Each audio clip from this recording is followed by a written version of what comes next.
Waje yeye alikuwa na eneo lake, mmechukua ndo mnatumia. Ndio. Alilokuwa anamiliki. Ndio. Ninyi mmempa mbadala, simprint tu mpe. Mheshimiwa Waziri Mkuu, tumepokea.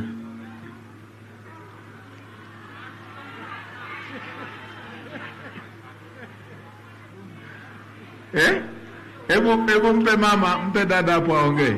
Ni muda mrefu mheshimiwa, sijapata, hajafika mwafaka. Naomba msaada wako mheshimiwa, tupewe haki kama familia, kwa sababu ni muda mrefu sana nimesubiri. Ndo nimeshawaelekeza wawaprintie wawape. Ninyi mmeshachukua eneo, mmejenga hospitali, mmeshamaliza, mmewatafutia la kuwapa la mbadala. Hebu mpe mama, mpe dada hapo aongee. Simwaprintie liishe hilo. Sijapata, hajafika mwafaka. Naomba msaada wako mheshimiwa, tupewe haki kama familia, kwa sababu ni muda mrefu sana nimesubiri. Ndo nimeshawaelekeza wawaprintie wawape. Ninyi mmeshachukua eneo, mmejenga hospitali, mpeni mama, mmeshamaliza, mmewatafutia la kuwapa la mbadala. Hebu mpe mama, mpe dada hapo aongee. Tushauriane jambo liishe hilo. Sijapata, naomba tushauriane jambo. Naomba msaada wako mheshimiwa, tupewe haki kama familia. Hamna wino wengine mmekuja tangu asubuhi. Ndo nimeshawaelekeza wawaprintie wawape. Ninyi mmechukua eneo, mmejenga hospitali, mpeni mama, mmeshamaliza, mmewatafutia la kuwapa la mbadala. Mpe mama, mpe dada. Ila nisiahirishe, anataka ni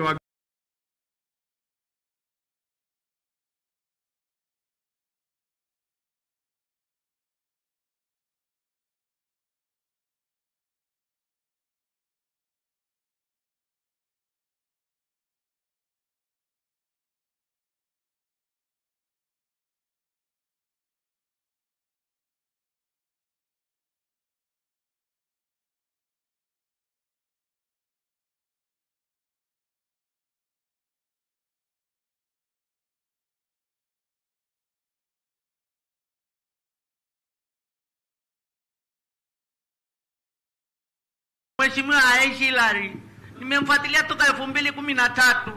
Kila siku anasema huyu mama namuona mjini tu. Hilo shamba ni langu mheshimiwa, nilinunua kwa mtu na nikamweka mtu alikuwa fundi wangu wa simu ya landline ndani, alikuwa anafanya kazi TTCL.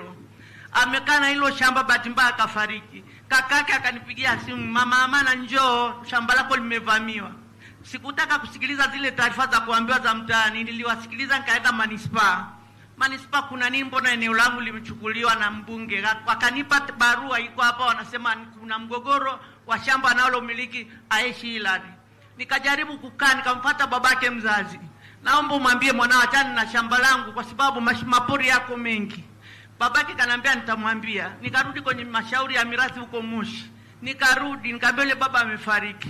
Nikaendelea kufuatilia kwa kamishna. Kwa mkoa kote nimeenda. Kwa manispaa wakurugenzi wamejaribu kumuita.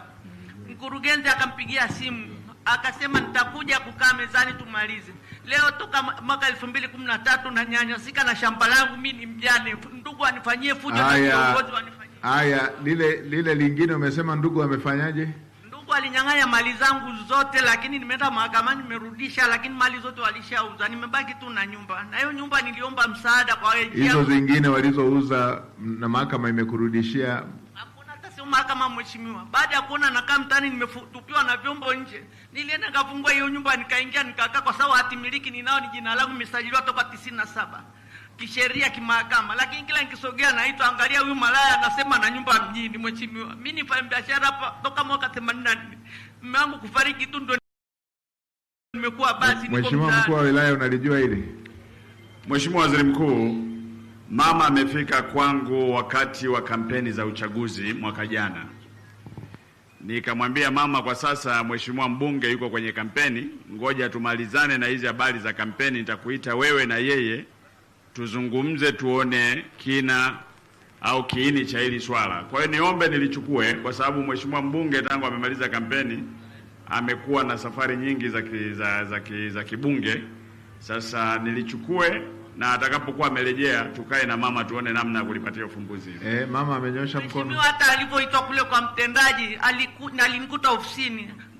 Nikaambiwa mimi nitoke nje mlalamikaji, akaongea yeye akaondoka, akaniacha pale. Kuchukua zile taarifa za kujibu ile barua za mtendaji, alikataa mpaka niliandikiwa kwamba amekataa kutii.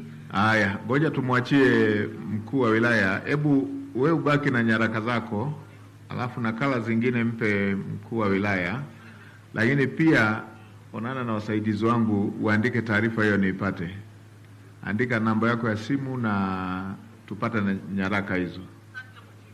Nenda kwa moja ya wasaidizi wangu hapo. Nenda kwa moja ya wasaidizi wangu hapo. Huyo hapo mwenye kofia huyo. Mpeni huyo mama, nilimnyang'anya mic, alishaanza kuongea. Huyo hapo. Asante mheshimiwa. Napenda kutoa fursa hii kukupongeza serikali yako pamoja na mama kwa kuwa ni serikali makini na sikivu. Mimi ni mama ambaye nina watoto mapacha hawa. Huyu mtoto ana umri wa miaka 2 na miezi 4. Nimetembea katika huduma ya kumsaidia kimatibabu. Ana shida ya uwazi kwenye kitovu na uvimbe kwenye kongosho. Nimefika hospitali ya DMO yuko wapi? Tupe ushauri au DMO. MMO. Rebangira.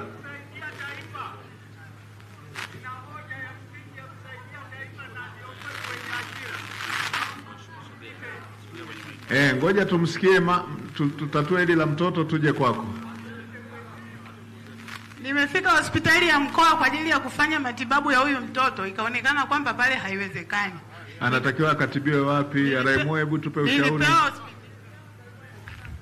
Ulipewa rufaa kwenda hospitali ya wilaya ya Mbeya. Nilipofika Mbeya kule, niliondoka na kiasi kama cha shilingi 300,000 kama ni 500,000 kama nilichotoka nacho. Lakini ile pesa ilinishia kwa vipimo tu. Na baadaye nikaambiwa kwamba huyu mtoto anahitaji kufanyiwa upasuaji.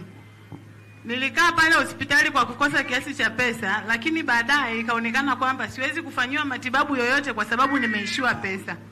Naiomba serikali yako tukufu, kwa sababu tunatambua kwamba watoto ni taifa la kesho. Aya, Araimo, hebu chukua taarifa za huyo, muandikie mwenzako wa mkoa kule. Wampe matibabu.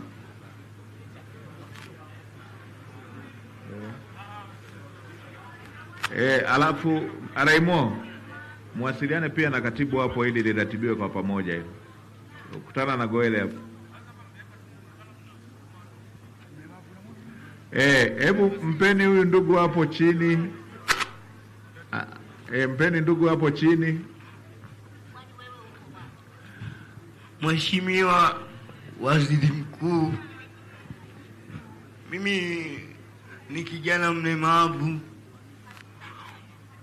Mimi sina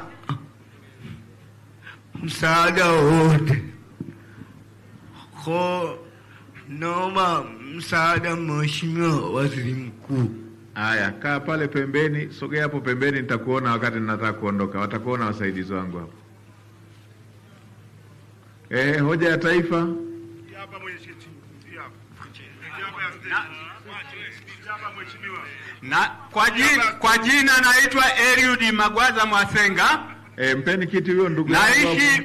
Naishi mtaa wa Sokoro, kata ya Kizwite, Sumbawanga mjini hapa. Kuna jambo la muhimu ambalo ni la siri la kuokoa taifa. Mimi nimejiingiza katika utafiti wa mazingira ya dunia. Haya basi, na wewe kwa sababu ni la siri, njoo hapo uonane na msaidizi wangu. Usitoe siri bwana, jambo la kuokoa taifa tena.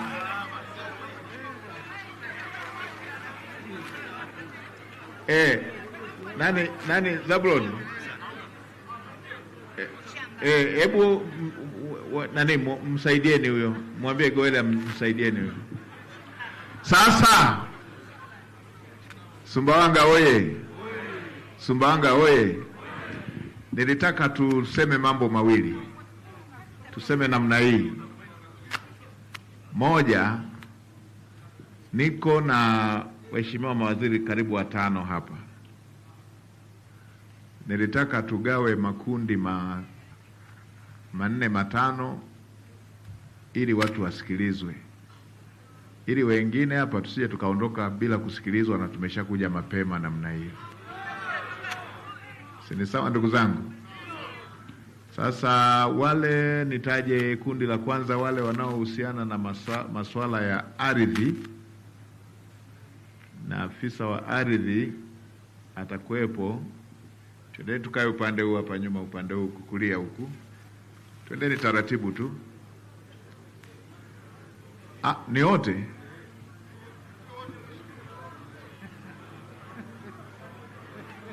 Haya, twendeni huku. Mheshimiwa, tumpeleke Mheshimiwa Waziri wa nani, tumpeleke huko nani? Basi Mheshimiwa Naibu Waziri wa Nishati na maafisa aende na afisa hata mmoja wawili, wasikilizeni taratibu hapo. Haya, mwingine wa ajira wako ngapi hao?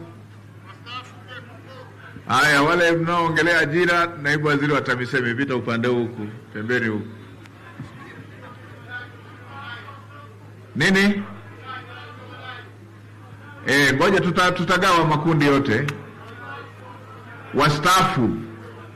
Haya, wale wa madai pamoja na wastaafu, hebu twende tumuone Naibu Waziri wa Kilimo. Wale wa madai na wastaafu, twendeni na nyewe kundi lenu lio upande moja, na tuwe na afisa hapo. Twendeni upande huu hapa. Haya, wale wa ujenzi na wengine waliosalia, yuko Naibu Waziri wa Ujenzi, sogeni pale nyuma ya hii turubai. Na kuhusu stendi, nendeni kule kwa ujenzi. Wale wa maji na maliasili na utalii, haya, unanenda Naibu Waziri wa maliasili na utalii hapa. Wa uchukuzi yupo, wa uchukuzi huyo hapa. Waliosalia na uchukuzi huyo hapa. Kaeni pembeni hapa. Nini? Twendeni kwa yule wa uchukuzi. Twendeni kwa yule wa uchukuzi. Wewe unataka uongee na mimi?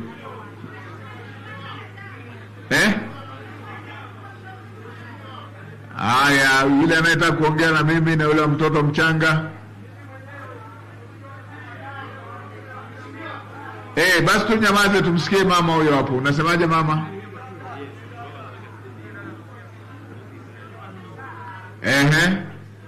Waziri, dugu langu ni kwamba mwaka uliopita, kama tunapoangalia uwanja wetu wa ndege pale, sisi tuna nyumba yetu pale uwanja wa ndege, na mkurugenzi, kila mtu anajua tulipata matatizo pale uwanja wa ndege. Baada ya kuendelea kutengeneza ule uwanja wa ndege, walikuja mtaro hapo nyumbani kwangu. Tulipata matatizo makubwa sana, vitu vilienda, nyumba ilibomoka. Tulishajaribu kufuatilia ile nyumba paka ukiangalia paka saizi wakati wa utengenezaji wa uwanja wa ndege ile nyumba ilisha kleki, paka saizi haieleweki. Sisi tulishatoka kwenye ile nyumba, tunaishi kwenye nyumba za watu. Walitusaidia wakati ile nyumba tumepata mafuriko. Mkuu wa wilaya alikuja, walitutoa akasema atupatie hifadhi, tupate hifadhi sehemu, wakatupa hela ya mwaka mmoja. Kwa mpaka saizi hatujui mwafaka wa ile nyumba, maana mtaro ulishapigwa kwenye nyumba ile pale, na mtu yoyote hawezi kuishi ile nyumba, ilishakuwa ni hatari. Mara ya kwanza ilipigwa X, ilipopigwa X wakaja wakafuta. Paka saizi hata wewe mwenyewe ukienda kuiangalia uwezi ukaishi, mtu ilisha crack, ipo miondo mbinu mibovu kabisa. Hatujajua uwanja wa ndege umeshaisha, wameweka fence, lakini uharibifu wa ile nyumba ni mkubwa. Hatujajua, tulishafuatilia paka saizi tunachoka, tutaanzia wapi? Tunaomba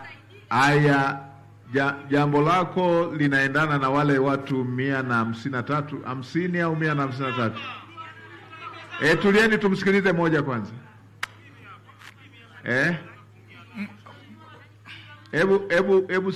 Tulieni tumsikilize moja. Mheshimiwa Waziri Mkuu, kuhusiana na mama anayezungumza, hebu sogea kwa DC pale akuone. Ni kweli mvua ilinyesha, maji yakaingia kwenye nyumba yao, na wao walikuwa wapangaji pale, lakini nilimwelekeza meneja wa uwanja wa ndege pamoja na mkandarasi wakamlipia kodi ya mwaka mzima. Yeye pale alikuwa mpangaji.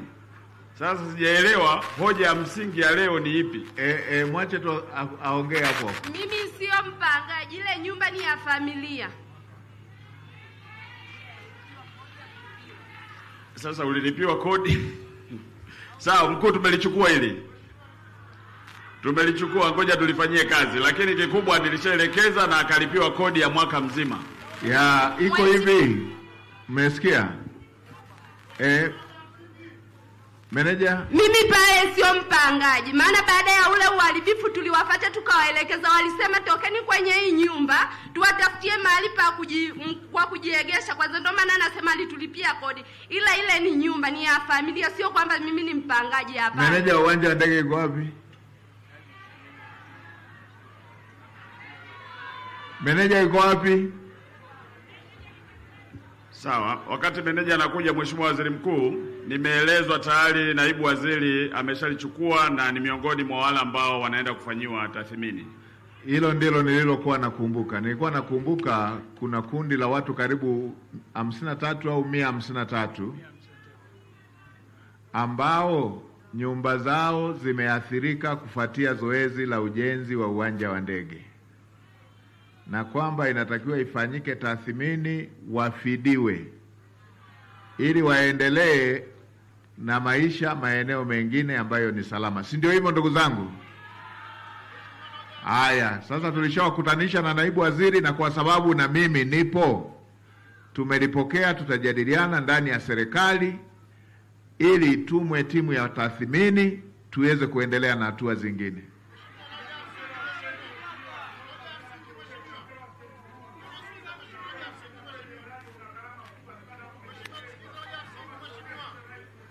Haya, huyo wa kero ya stendi. Mpeni wa kero ya stendi. Haya, na wewe utapewa. Nashukuru Mheshimiwa Waziri kwa kunipa hii nafasi. Mimi kwa majina naitwa Bwana Abednego Inkobu Mwampiate.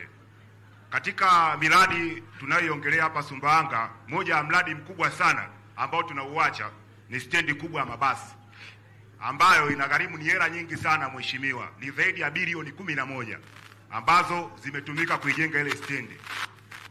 Shida ni nini? Shida ni kwamba Mheshimiwa Waziri Mkuu, mpaka leo ile stendi imekuwa kama pori la wanyang'anyi, imekuwa kama kichaka, imetelekezwa. Imekuwaje? Tulishawasilisha masuala yetu kwa Mheshimiwa mkuu wa wilaya, tulishawasilisha masuala yetu kwa Mheshimiwa mkuu wa mkoa, peleka TAKUKURU. Mkuu wa wilaya, hebu tuambie likoje hili jambo la stendi? Mheshimiwa Waziri Mkuu, naomba tunyamaze wengine. Ni kweli kwamba serikali ilijenga stendi ya mkoa ambayo ina thamani ya zaidi ya bilioni 8. Sasa kilichotokea, kuna stendi ya zamani inaitwa Soko Matola, iko katikati ya mji, na ile stendi nyingine iko kilomita 13 kutoka katikati ya mji. Baadhi ya wafanyabiashara wa magari katika mkoa wa Rukwa, hasa magari yanayokwenda Nkasi na Kalambo na yanayokwenda ukanda wa Ziwa Rukwa, wanaona kule ni mbali. Lakini alipokuja kipindi kile akiwa katibu mkuu wa Chama cha Mapinduzi, ambaye kwa sasa ni makamu wa rais wa Jamhuri ya Muungano wa Tanzania, Mheshimiwa Daktari Emmanuel Nchimbi, alielekeza stendi zote mbili zitumike kwa wakati, zitumike zote kwa kipindi cha mwaka mmoja. Lakini 2024 ulikuwa ni mwaka wa uchaguzi na 2025 ukawa ni mwaka wa uchaguzi. Tukaliacha lile swala. Sasa mikakati iliyoko katika manispaa Sumbawanga, baada ya soko lilokwenda kulitembelea juzi, tumeopti kuweka stendi ndogo pale. Ile stendi ikishaanza, na kwenye hii soko, eneo ambalo linaitwa stendi ya Soko Matola, tumetafuta uwekezaji, tunakwenda kuweka kitega uchumi pale. Tutaiua hii stendi sasa, wananchi wa kule wasipate tabu, watumie kule kwenye soko la mazao. Automatically stendi ya mkoa sasa itaanza kufanya kazi effectively. Haya, kijana, majibu si yameshatolewa? Haya, ameshasema, amesema stendi inaendelea kujengwa hii nyingine huku ili wananchi wasipate shida, na ikishamalizika pale ambapo panasababisha ile itelekezwe patakuwa na mradi, kwa hiyo automatically patakuwa. Nitalifuatilia. Haya, nitalifuatilia. Mpeni mwingine.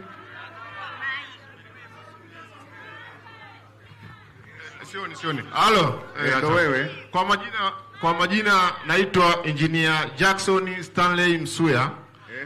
Nimetokea Dodoma. Nilikuja hapa 2016 kama mhandisi mshauri na kampuni ya ONDA Company Limited. Nilifikia Laela kwenye mradi wa maji. Baada ya kufikia pale Laela, Mheshimiwa Waziri Mkuu, mambo niliyokuta katika ule mradi ni tofauti na jinsi vilivyokuwa Dodoma. Wakati niko pale Laela, mkandarasi aliyepewa ule mradi kwanza alikuwa na kampuni ya class 7. Wakati huo mradi ni class 4. Lakini kitu kingine, mheshimiwa, kama mimi mhandisi mshauri nilikuwa pale nikiwa kama site technician wa mradi, kulikuwa kuna mambo yanafanyika. Mkandarasi anachimba mtalo sentimita 50. Ili hali kwenye mkataba kumeelezwa sentimita 100. Lakini analipwa sentimita 100 ili amechimba sentimita 50.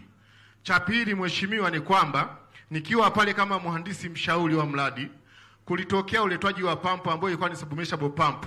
Ilifungwa kwenye ule mradi. Ile pampu ilivyokuja katika kuitafiti ikaonekana ile pampu imetoka China.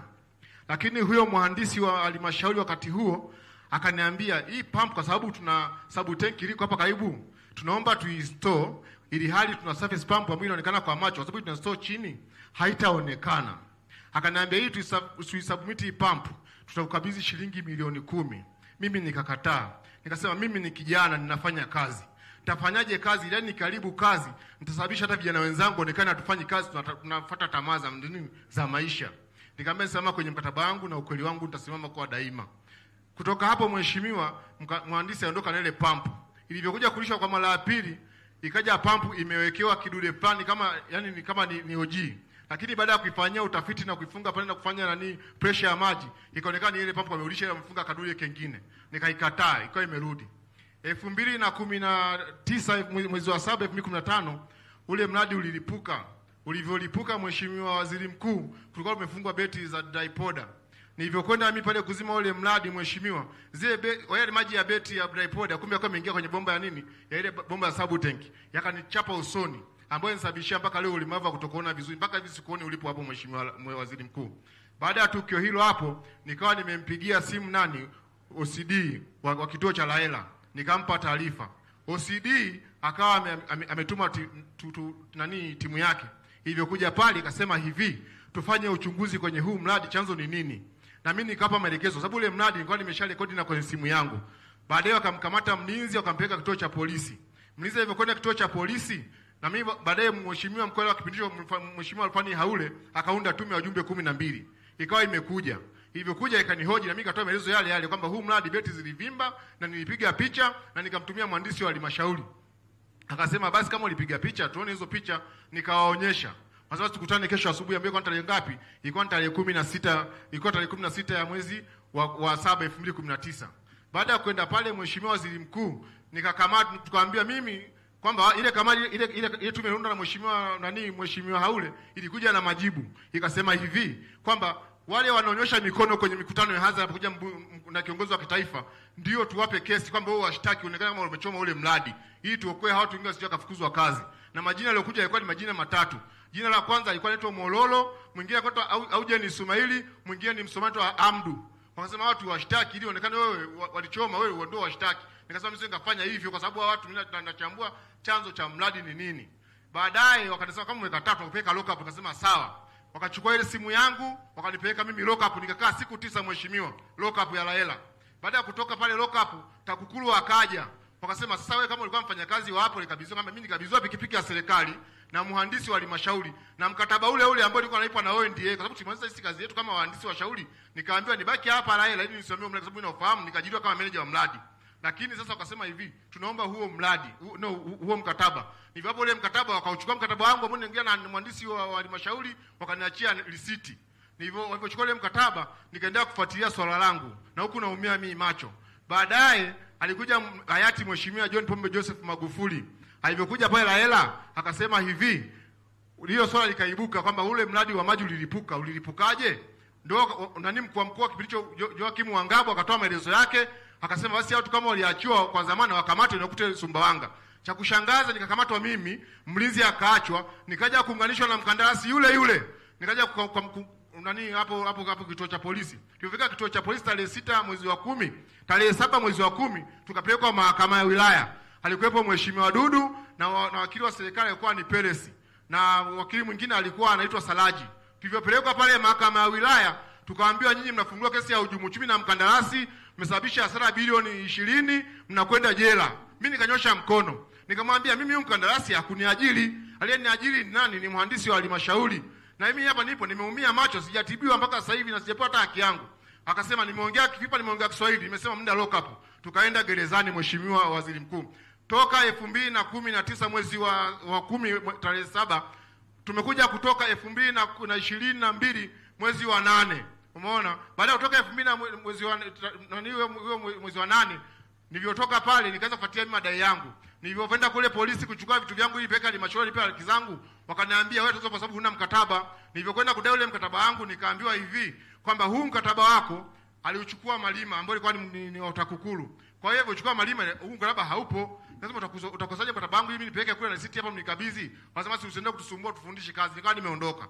Baada ya kuondoka kaenda kufuatilia mimi haki zangu. Na mimi sikai huku, mimi sio mwenyeji wa huku. Nikawa nakaa jamaa wangu mmoja hapa tu nikaenda kunisaidia kufuatilia hivyo. Mwisho wa siku ile kesi ikawa imefanya nini? Imeisha. Tukawa tumeshinda. Na hati za kesi ninazo, na ule mkataba wangu awali nao, na ile document za mahakama zote ninazo.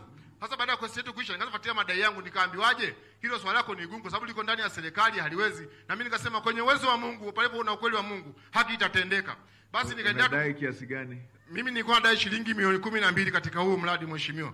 Ili nikatibie macho maki nimeambia moja. Unamdai nani? Namdai mhandisi wa halmashauri wakati huo ambaye sasa hivi ameguzwa kwa Ruwasa, anaitwa Engineer Patrick Gideon Ndimbo. Haya, mtu wa Ruwasa yuko wapi? Wa mkoa wa halmashauri?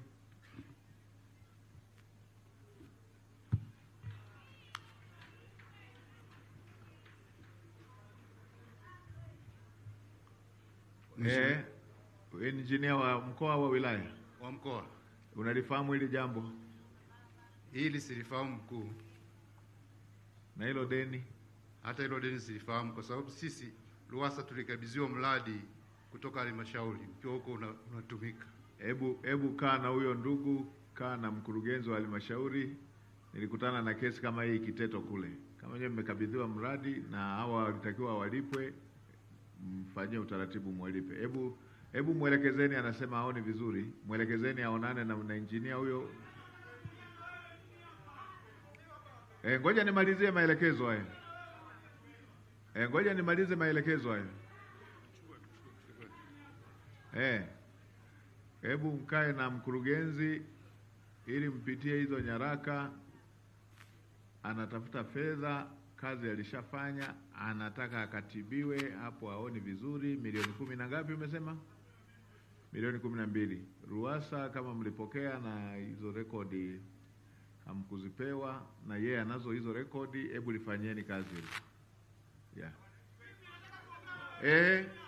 Mpeni maiki hiyo alafu tuende kwa mama hapo. Na huku, haya na huku. Haya, sawa, mpeni huyo, wapeni wa mama wawili hapo, tuje na hawa baba wawili huku. Wapatieni. Huyo ndio pewa. Kwa jina anaitwa Maria Kanganga. Ni mkazi wa Maflala. Mheshimiwa, mimi nilichokuwa naomba msaada wangu, naomba unisaidie. Nina tatizo la ugonjwa wa moyo unatanuka. Nimetibiwa hapa Kisumfalme lakini nikakosa hela ya kuweza kujihudumia. Haya, Araimo, hebu zunguka huko uonane na Araimo, kuna namna ya kukusaidia. Haya, mpeni huyo hapo. Kwa majina naitwa Ibrahim Vincent Kikwilili, ni mfanya biashara au mjasiriamali wa hapa Sumbawanga. Changamoto yangu ni ya vyumba kuhusu soko la Sabasaba hapo Sumbawanga. Vyumba vimefanyaje? Vyumba, kuna mwekezaji ambaye alikuwa ameingia mkataba na CCM katika kujenga, yani wadhamini CCM. Kuna watu ambao walikuwa wametoa fedha zao wakajenga, yani wakatoa alafu wakapewa vyumba. Mimi baada ya kwamba nilikuwa wakati huo niko bado kwenye kilimo najikusanya, nilipokuja mwaka 2020 nikasema kwenye huu umri wa uzee ngoja niwekeze nifanye biashara. Sasa mimi nikaenda nikawarudishia wale watu watatu vyumba vitatu gharama zao ambazo walikuwa wamewekeza pale. Nikapelekwa kwa mkurugenzi wa kampuni ya NBC. Nikaenda nikatambulishwa kwamba kwa sasa hivi huyu ndiye atakayekuwa anafanya nini? Anaendeleza vile vyumba. Nikaomba kwamba mimi nilikuwa nataka nikarabati sehemu ile na kupafanya kwamba pawe ni mahali ambapo panafikika kwa kila mtu na viongozi wanaweza kafika kununua bidhaa pale kwenye soko lile pale. Nikaomba nikakarabati vile vyumba, nikanunua mageti makubwa maani kutoka Mbeya, nikajenga store 2 ambazo zinashikana na ile nyumba na hayo majengo ya duka, nikabomoa mle ndani na kuweka madari, nimekarabati zaidi ya milioni 70. Sasa baada ya hapo nimekaa 2020 toka tarehe 15. Wakati na karabati nikitaka kwenda kujaza mkataba, mkurugenzi akawa ananiambia subiri mkataba bado huko kwa nani? Kwa advocate, kwa wakili. Nikasema sawa, mimi nikaendelea kukarabati, akasema endelea kukarabati. Nimekarabati, nilivyomaliza nikaingia kwenye biashara kama kawaida, nikaiweka kwenye maradio kupatangaza. Pametangazika, akaja mfanyabiashara mmoja aliyekuwa anataka kununua kutoka kwangu. Nikamwambia mimi mwenyewe nimelima zaidi ya miaka 30 na hangaika kuwekeza ili hapa mahali nifanyie biashara nitulie. Huyo mfanyabiashara akageuka akanizunguka kwa mkurugenzi, akaenda akachukua vile vyumba kununua. Mimi nikawa nimepewa notice za kutoka pale. Nikamwambia sasa unanipaje notice? Mimi nimekarabati, kodi yako nalipa kama kawaida.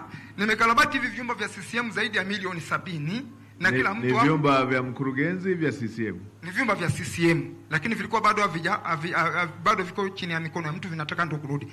Yule mtu alivyoona kwamba vinataka kurudi ndani ya vinakaribia kurudi kutoka kwake viende CCM, akaamua kunizunguka, ndo akaamua kuninyang'anya na kutaka kumpa mtu mwingine. Nani akakunyang'anya? Ambaye alikuwa ni mkurugenzi anaitwa Bakuli. Mkurugenzi wa kampuni ya NBC ambaye pia bado alikuwa anafanya kazi mpaka sasa hivi CCM. Sasa hivi ni katibu wa CCM wilaya ya Mfindi, alipelekwa Mfindi.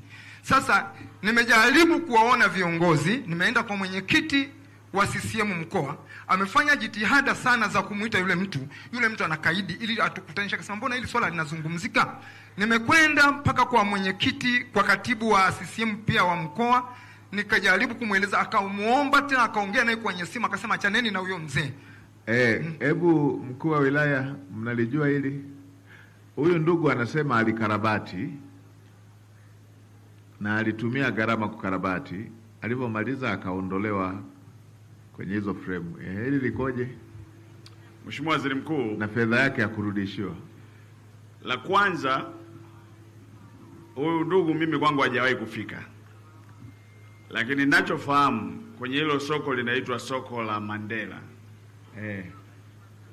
Viko vibanda. Soko hili liliungua mwaka 2017 na baada ya kuungua waliokuwa wajasiriamali wapelekwa kwenye eneo la wazi ambalo kipindi hicho uwanja ule ulikuwa unatumika kama uwanja wa Sabasaba. Mheshimiwa Rais kipindi kile akaelekeza lijengwe upya lile soko na likajengwa. Baada ya kujengwa waliambiwa wananchi wajenge vibanda. Soko lile ni mali ya Chama cha Mapinduzi. Kwa hiyo sasa huwa tunajaribu kushauri sana kwamba mmiliki akae na wahusika. Sasa kuna halmashauri, kuna mmiliki ambaye ni Chama cha Mapinduzi, na huyu aliyetajwa alikuwa mwenezi wa chama na sasa ni katibu wa Chama cha Mapinduzi kule Mfindi. Sasa wako watu wanapangisha watu, lakini sisi kama serikali tumekwisha kwenda kuwaelekeza wafuate utaratibu sahihi wa kupangishwa na mmiliki na si mtu binafsi. Mzee anachosema ndio, yeye alipewa mkataba wa kukarabati, ndio katumia gharama ya kukarabati, ndio katumia gharama ya kukarabati, ndio Baada ya hapo kanyang'anywa akapewa mtu mwingine. Mheshimiwa Waziri Mkuu, mimi nilipokee nimkaribishe ofisini au naeleza tofauti ili sasa niweze kulifahamu vizuri zaidi. Hebu eleza. Mheshimiwa, yani baada ya kukarabati nikafungua biashara kama kawaida. Na baada ya kuona pametangazika sana, kuna mfanyabiashara kama ninavyosema alitaka kuja kununua kwangu, nikamkatalia. Baada ya hapo basi, hebu nenda kwa katibu wa chama pale na mkuu wa wilaya, hebu lielezee, alafu ili tuweze kulifuatilia vizuri. Haya, msikilizeni, mpeni na huyo kwa mwisho huku. Mpe huyo, anza na huyo hapo. Huyo.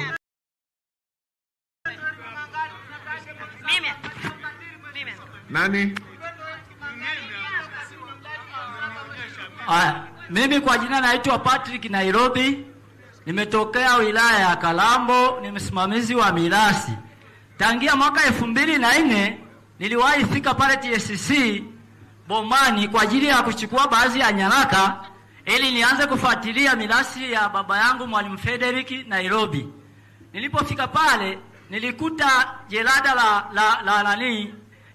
nyaraka lipo na wakanipa baadhi ya nyaraka.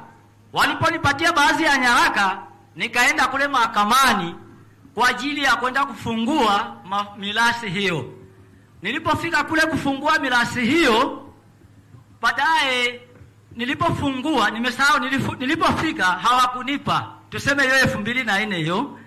Haya, nilipotoka hapo tena nikaenda nikafuatilia 2014 ndio akalianza jelada jipya na baadhi ya nyaraka nilikuwa nazo. Barua za ajira walikuwa walishaipoteza. Baadaye wakaiandaa pale TSC Bomani. Walipoiandaa, mimi nikaanza ufuatiliaji wa mirasi. Nimeenda kule Lahela kwa mguu mpaka mara 10. Naenda kuongea na mkurugenzi ambaye ni wa wilaya ya Sumbawanga vijijini kwa hilo swala. Haya, mkurugenzi wa Sumbawanga vijijini uko wapi? Mkurugenzi wa Sumbawanga vijijini uko wapi? Tuko naye? Hayupo Mheshimiwa Waziri Mkuu.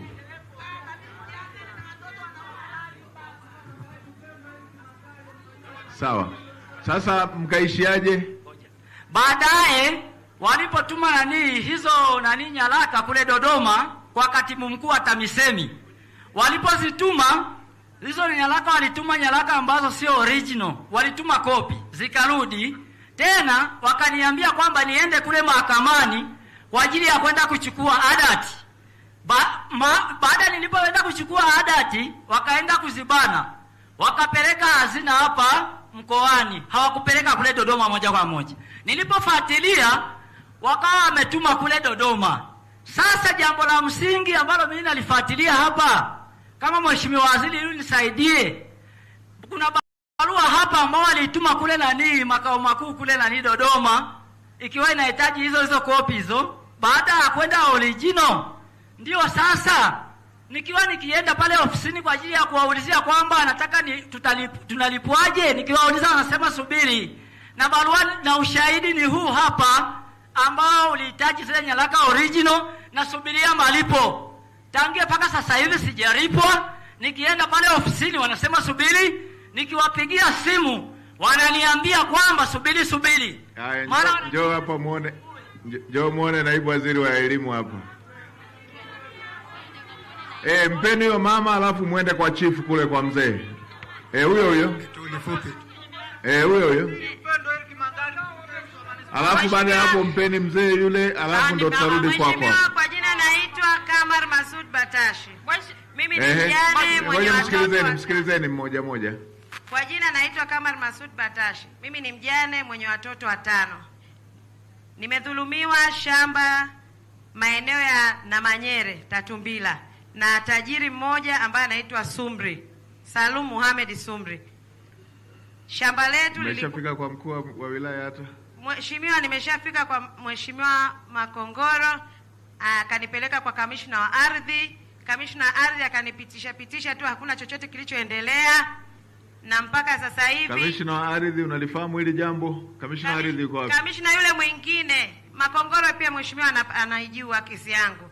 Haya, kamishna wa ardhi, hebu njoo tuambie. Ngoja tumsikilize mmoja alafu tutahamia kwa mwingine. Hebu sogea huku kamishna akuone.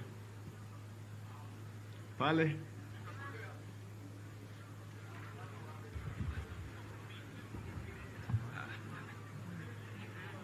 Mheshimiwa Waziri Mkuu, mwananchi huyu hajawahi kufika kwangu, sijawahi kuwa naye.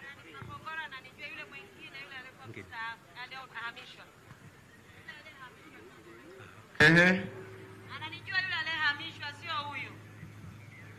Sasa nyaraka zako una nyaraka? Hebu kamishna, hebu upate nakala ili na yeye basi hebu peana na kamishna ili aweze kuzipitia na tuweze kuona, aweze kutushauri tunaendaje.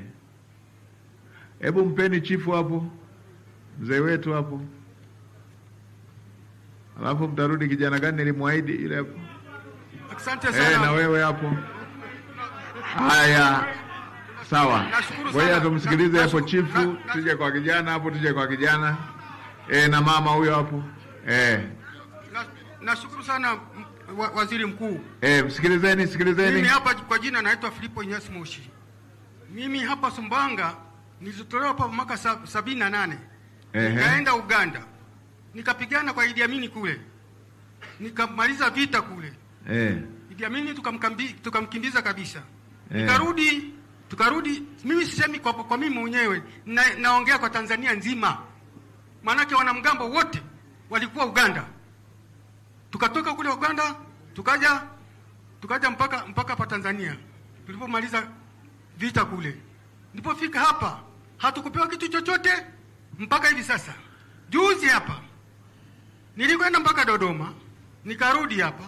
Niliporudi hapa, nikakuta tayari wameshaanza kuandikisha kuhusu na sisi wanamgambo tuliyekwenda kupigana vita kule. Basi sasa wakatuambia kila mmoja alete kitambulisho chake. Tukapeleka kitambulisho vyetu, wakaviandika vyote. Wakatuambia leteni namba za simu, tukawapa namba za simu. Wakasema leteni vitambulisho vyenu vya benki. Tukawapa vitambulisho vyetu vya benki. Wakasema kwamba pesa zenu mtapewa. Sasa hizo pesa tangu mwaka jana mpaka leo hatujapewa. Haya, hilo niachie nilifuatilie mwenyewe. Niachie hilo, na kwa kuwa umesema ni sio la hapa tu, niachie nilifuatilie. Hebu tulieni kidogo, lakini hebu andikisha na hakikisha umeandika na kwenye karatasi yetu kwa ajili ya ufuatiliaji.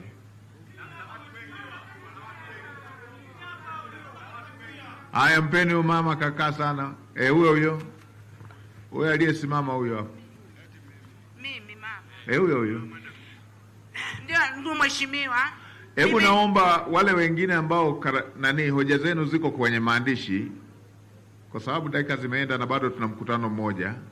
Ninyi ambao hoja zenu ziko kwa maandishi, onaneni na makatibu hapo. Ninyi ambao mna bahasha naziona ziko mkao wa maandishi. Onaneni na katibu pale. Onaneni na makatibu na wasaidizi hapo. Mpeni mama amalizie. Ndio ndugu mheshimiwa. Tumalize na mama, tutamaliza na yule kijana. Wengine twende tuandike kwa makatibu pale. Mimi ni mama mjane, toka mama wangu amefariki na miaka 20. Nina tatizo ya mtoto wangu na mjukuu. Shida ni nini? Matatizo ya macho. Nilipewa rufaa kwenda Mbeya, nikapewa rufaa kwenda Dar es Salaam. Nilihangaika huku na kule, tukaenda CCBRT, hiyo. Ndiyo baba. Basi tukakuta macho mionzi yote ikakuta macho zile kompyuta hazisomi. Tukamsubiri mganga kutoka India. Alivyokuja wote na mjukuu wangu na mwanangu wakakutwa na tatizo ya lenzi zimekwisha, wanatakiwa kubadilishwa lenzi. Huyu mwingine lenzi iko chini kabisa, anaona uono wa hapa. Sasa nikapewa gharama. Mimi ni mjane na nilikuwa nimekopa hela. Nimekupata. Nikapewa gharama. Nimekupata. Nenda pale kwa msaidizi wangu pale, andikisha tuone tutakusaidiaje. Mushi, Hebu nani msaidizi gani yuko hapo, msikilize mama hapo, andikeni na mawasiliano yake. Mheshimiwa Waziri Mkuu, naitwa Julieta Losio Eliasi. Ninalelewa na mama yangu, lakini mama yangu amesafiri kidogo, anamuuguza baba yake na hana uwezo wa kumsaidia. Baba yake anaumwa kansa juu ya kibofu cha mkojo na ameandikiwa sindano 32 na sindano moja ni shilingi 28,000. Tukao tunaomba utusaidie. Haya, nenda pale nawe kwa msaidizi, andika namba yako. Yule pale. Nenda yule pale. Nenda pale kwa katibu. Katibu, muoneni huyo binti, tutamsaidia huyo.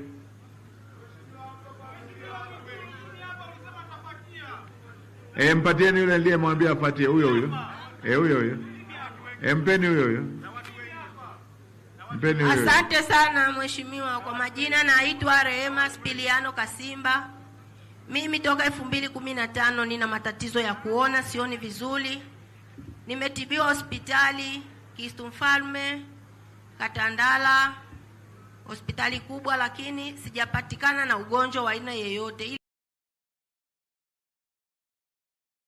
Waliniambia Katandala kuwa nina uvimbe kwenye uzazi. Kwa hiyo mpaka hivi sasa mimi ni mwenyeji wa Kilando, nimeamua kuja hapa. Haya, twende onana na DMO ili tupate ushauri mzuri. Mpelekeni kwa DMO huyo. Haya, mpeni huyo kijana wa mwisho tumalizie. Wengine twende tuwaone makatibu. Huyo hapo kijana huyo katikati yao, katikati ya askari huyo. Huyo. Aongee kwa niaba ya vijana. Shikamoo Mheshimiwa Mwigulu. Kwa majina naitwa Seki Kamwela. Wengine ambao mna karatasi zimeandikwa makatibu. Sasa naomba tumalize. Naomba tumalize jambo moja la watu wengi. Hebu mpewe la watu wengi.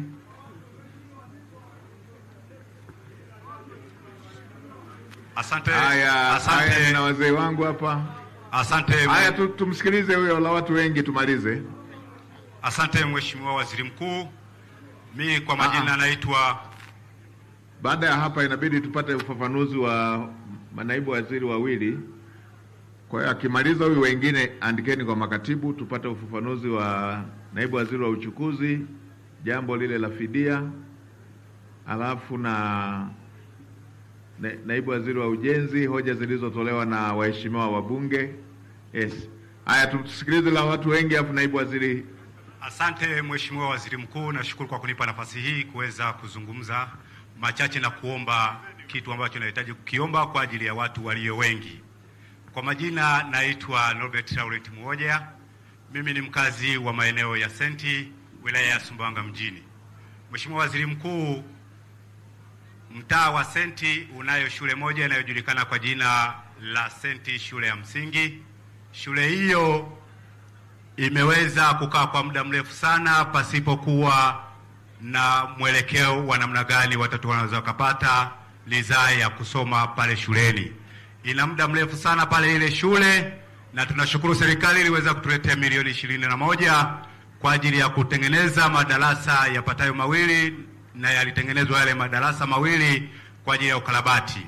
Lakini Mheshimiwa Waziri Mkuu, ile shule, lile eneo lina wanafunzi wapatao 700 ambao ili shule inaitwa Senti, lakini kuna msanii mmoja anaitwa Diamond alikuja kwa wakati ule akatoa ahadi yake kwa ajili ya kumalizia ujenzi wa ile shule, lakini mpaka sasa Mheshimiwa Waziri Mkuu, ile shule haijafanyiwa jambo lolote. Kwa heshima na taazima Mheshimiwa Waziri Mkuu, tunakuomba. Idadi ya pesa siwezi kuijua Mheshimiwa Mkurugenzi. Afisa elimu, ni shule ya msingi ya sekondari? Mheshimiwa afisa elimu msingi yuko wapi? Afisa elimu msingi ni shule ya msingi ambayo imeanzishwa kule, na Diamond aliahidi kuwasaidia milioni 60 na mpaka leo hajatekeleza hilo, na kweli tumemtafuta simu hapokei. Kwa hiyo kimsingi sisi kama serikali tunaendelea kuweka taratibu za kuhakikisha, kwa sababu ni shule ambayo ilianzishwa na wananchi wenyewe. Kwa hiyo tulipeleka hizo awali ya kwanza milioni 20, tuanze na vyumba viwili hivyo, lakini ni eneo ambalo lina wananchi wengi. Kwa hiyo serikali inaendelea kupanga fedha kuhakikisha hayo vyumba vyote vinakamilika. Kwa hiyo hilo swala la yule aliyeahidi kama mdau wa maendeleo, si tumeshaliweka pembeni. Ninyi mlimtafuta wapi? Nimeshamtafuta kwa simu mpaka kupita meneja yake Mheshimiwa Waziri Mkuu. Basi hujampata tu, ukimpata atatoa. Asante sana. Yule anatoaga yule. Na mimi nitamwambia. Nini? Ya ardhi nimeshaisemea. Ngoja dakika moja. Mradi wa maji umecheleweshwa. Hebu ile wa mradi wa maji.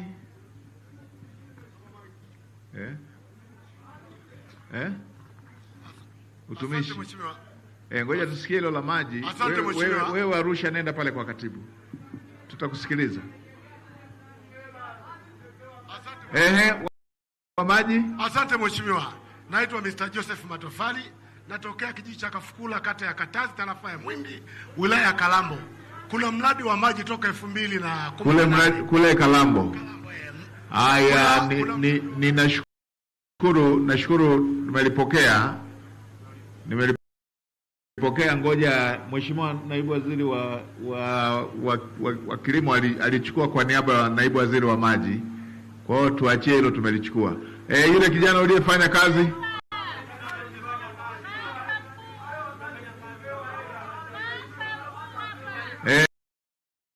mpe yule aliyefanya kazi ya kupewa hela, na yule pale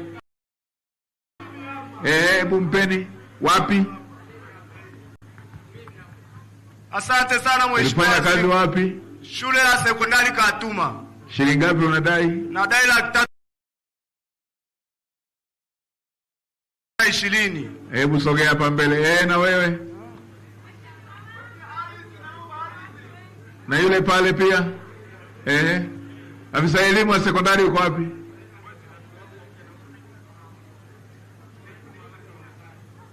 Afisa elimu wa sekondari uko wapi? Yuko hapa mheshimiwa. Yuko wapi?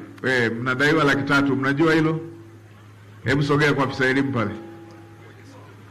Mheshimiwa Waziri Mkuu. Mnalijua hilo? Silifahamu vizuri, naomba nilipokee. Hebu kaa naye pembeni, mkubaliane, mlipeni hiyo fedha yake. Ifuatilie uone uhalali wake, alafu mlipe. Sawa. Haya, sasa ndugu zangu, tumkaribishe Naibu Waziri atoe ufafanuzi haya mambo yanayohusu fidia. Ninyi mmoja mmoja. La ardhi nimeshalitolea, twende tuonane na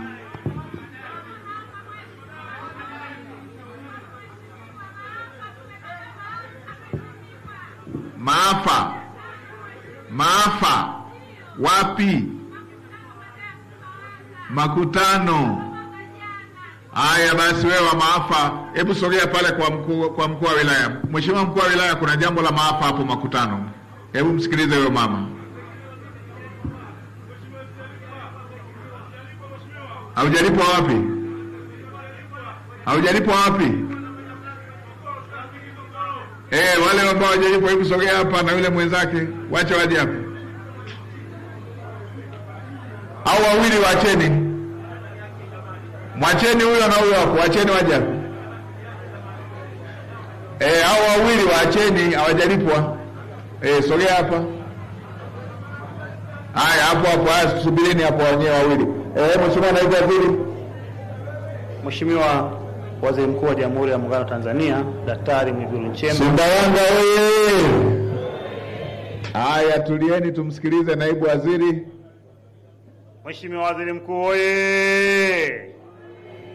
Mheshimiwa Waziri Mkuu, nakushukuru kunipa nafasi ya kuongelea eneo moja tu ambalo ni la wananchi walioko pembeni mwa uwanja wa ndege wa Sumbawanga.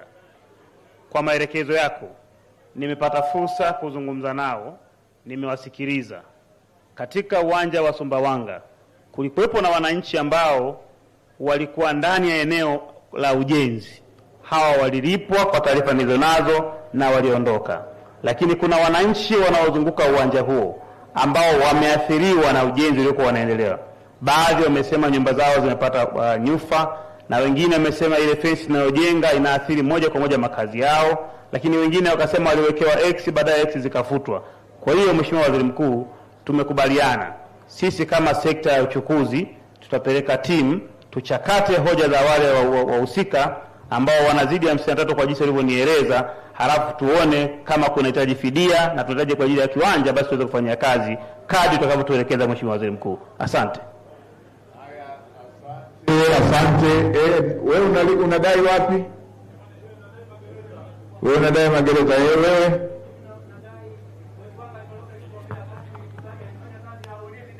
mahakamani nikapeleka samasi kwa jaji wa Mbeya asaini ili OCS aenda kamkamate, wakakataa kwenda kumkamata mheshimiwa. Yaani hapa sina chochote, kesi nilishashinda, wamekataa kumkamata mwajiri wangu kwamba ili anilipe. Kwa hiyo sina. Haya, anaitwa nani? Kamanda wa polisi wa mkoa, ongea na kamanda mwenzako akamatwe kule alipe deni analodai. Hebu nenda kwa kamanda wa polisi hapo. Ongea na mwenzako wa Mbeya kule, atafute huyu pale alipo, akamatwe, alipe hiyo fedha.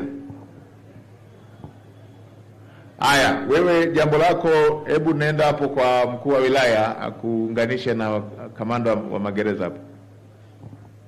Sogea hapo. Unadai shilingi ngapi? Haya, basi sogea hapo. Hebu sogea kwa katibu wangu hapo, uandike hapo, tutaliulizia kule makao makuu. Ichiza chilindichi ichiza. Ichiza chilindichi ichiza. Kamusokonya. Haya, ndugu zangu, nawashukuru sana viongozi wetu wa dini. Asanteni sana kwa ibada, asanteni sana kwa kumwombea rais, asanteni sana kwa kuombea nchi yetu, asanteni sana kwa kutuombea. Ndugu wana Sumbawanga, nawashukuru sana. Katibu tawala wa mkoa, pata makadirio ya hii shule ambayo imetoka kuongelewa hapa, ambayo imeonekana ilianzishwa kwa nguvu za wananchi na ina mahitaji. Mheshimiwa mkuu wa wilaya anaikumbuka vizuri. Pateni makadirio ili tupate hiyo fedha ya kutosheleza wanafunzi wale waweze kusoma. Kwa hiyo pata jina vizuri, inaitwa senti, inaitwa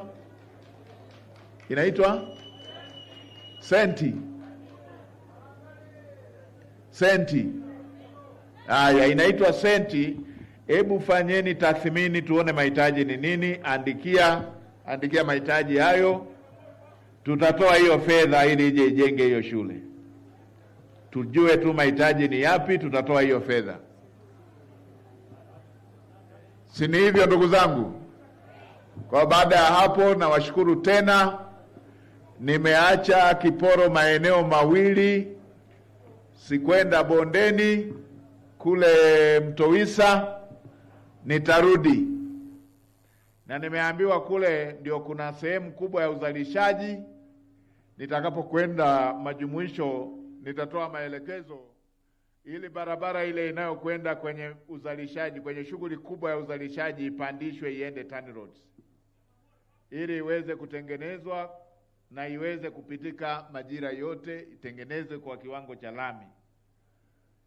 Lakini la pili, nitarudi tena.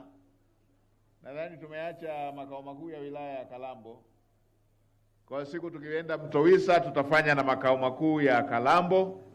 Lakini na nyie watu wa Sumbawanga, kwa sababu mmetupokea vizuri, tutarudi tena na hapa Sumbawanga. Kwa hiyo tutakuja tuongee tena yale mengine, lakini yale ambayo tumeyaelekeza, ambayo yameshaandikwa, nina takribani watu 300 na ambao wameandika hapa. Nitaelekeza kwenye sekta zinazohusika ili hatua za utatuzi ziweze kufanyika. Kwa hiyo kama mtu umeandika kwenye hoja zilizoandikwa hapa, hata kama hujaongea usipate shida, tunaenda kwenye utekelezaji. Huu usikilizaji sio wa ziara tu. Tutaenda kwenye kuitekeleza hoja moja baada ya nyingine. Zote ambazo zimeandikwa. Tumepokea za hapa Sumbawanga mjini, tumepokea za Laela, tumepokea za Nkasi, tumepokea za Kalambo. Tutaenda kwenye hoja moja baada ya nyingine. Na la mwisho, Mheshimiwa Mkuu wa Mkoa amenitonya hapa, mmetupa zawadi, asanteni sana. Mheshimiwa Mkuu wa Mkoa, ulikuwa unanisomea hapa ni nini na nini, tunashukuru sana sana. Ninyi kweli ni watu wema sana, tunawashukuru sana sana. Sande Kalesa.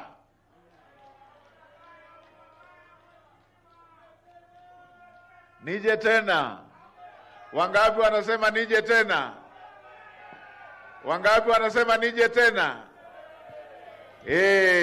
Nawashukuruni sana. Nawashukuruni. Nitakuja tena. Nitakuja tena ndilo neno kutoka kwa Waziri Mkuu wa Jamhuri ya Muungano wa Tanzania Daktari Mwigulu Lameck Nchemba akiwaaga wana Sumbawanga mjini, ambapo hapa alikuwa akifanya mkutano wa hadhara baada ya kumaliza ziara yake ya kikazi ya siku 3 mkoani Rukwa, ambapo sasa Waziri Mkuu kama alivyokuwa akisema hapa, muda mchache ujao anaenda kuketi kikao cha majumuisho ya ziara aliyoifanya katika wilaya 3 za mkoa huu wa Rukwa, wilaya yenyewe Sumbawanga, lakini wilaya ya Kalamba ambako ameenda leo, na Nkasi ambako alipita siku ya jana, kote huko akipitia miradi mbalimbali ya maendeleo, lakini na kuzungumza na wakazi